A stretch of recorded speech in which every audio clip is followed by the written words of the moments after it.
Hello, જય દ્વારકાધીશ મિત્રો, કેમ છો બધા? મજામાં ને? સ્વાગત છે તમારું મારી ચેનલમાં. જો આજે આપણે આ દહીં લઈ લીધું છે અને એમાંથી બનાવવાની છે આપણે દહીં તીખારી. આપણા કાઠિયાવાડમાં ને સૌરાષ્ટ્રમાં તો ઘરે જ બધાય દૂધમાંથી દહીં આ રીતે બનાવતા હોય છે અને જ્યારે કાંઈ શાક ના હોય ત્યારે ત્યાં આપણે દહીં આ રીતે વઘારી નાખીએ છીએ. એને આપણે કહીએ છીએ દહીં તીખારી.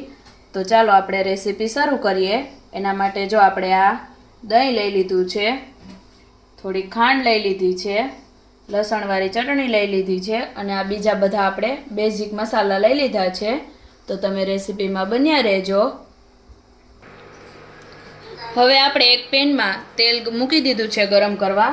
આપણું તેલ થોડું થોડું ગરમ થાય એટલે આપણે સૌથી પહેલાં તેમાં રાઈ એડ કરી દઈશું.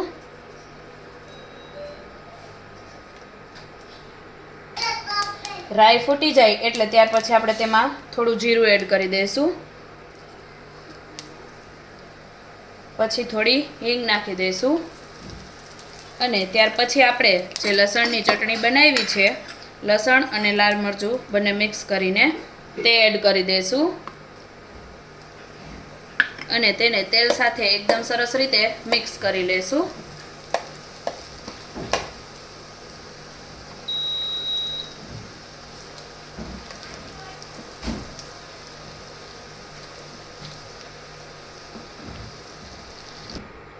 લસણની ચટણી આપણી એકદમ સરસ રીતે મિક્સ થઈ ગઈ છે. તો હવે આપણે તેમાં બીજા મસાલા એડ કરશું. તો સૌથી પહેલાં આપણે તેમાં થોડોક મીઠો લીમડો એડ કરી દઈશું. ત્યાર પછી થોડીક હળદર એડ કરી દઈશું.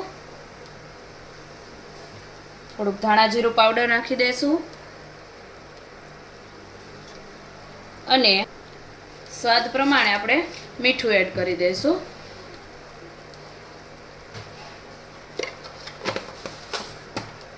અને આપણું દહીં થોડુંક ખાટું છે એટલે મેં થોડીક ખાંડ એડ કરી છે.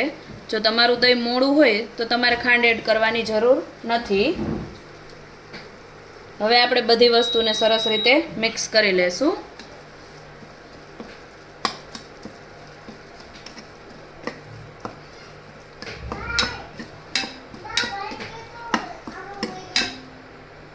અને તેને 1 થી 2 મિનિટ માટે બધા મસાલાને સરસ રીતે તેલમાં મિક્સ થઈ જાય ત્યાં સુધી પાકવા દેશું.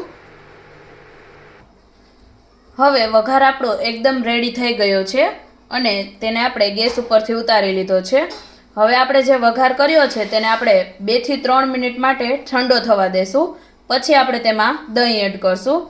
આમ તો દહીં તીખારી બધાના ઘરે ઘરે બનતી હોય છે અને બધાને આવડતી જ હોય છે, પણ આ દહીં તીખારીમાં ખાલી એક જ વાતનું ધ્યાન રાખવાનું હોય છે કે આપણે જે વઘાર કર્યો હોય તે ગરમ વઘારમાં આપણે દહીં એડ નથી કરવાનું. જો એમ કરશું તો દહીં આપણું જે છે તે ફાટી જશે.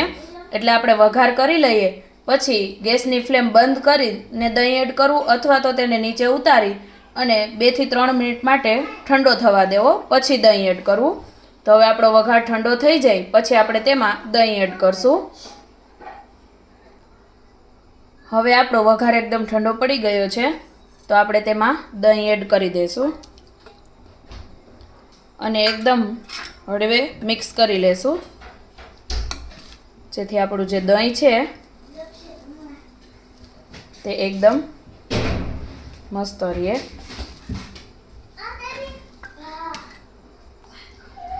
તો તૈયાર છે આપણું દહીં તીખારી. આ રીતે દહીં તીખારી બનાવશો તો એકવાર બનાવશો તો વારંવાર બનાવવું પડશે. તો જ્યારે કાંઈ શાક ના હોય ત્યારે આ બનાવીને જરૂરથી ટ્રાય કરજો. રેસીપી ગમી હોય તો વિડીયોને લાઇક, શેર અને ચેનલમાં નવા હોય તો સબસ્ક્રાઈબ કરવાનું ના ભૂલતા. અને આવી અવનવી બીજી ગુજરાતી વાનગીઓના વિડીયો જોવા માટે એકવાર અમારી ચેનલની અવશ્ય મુલાકાત લેજો.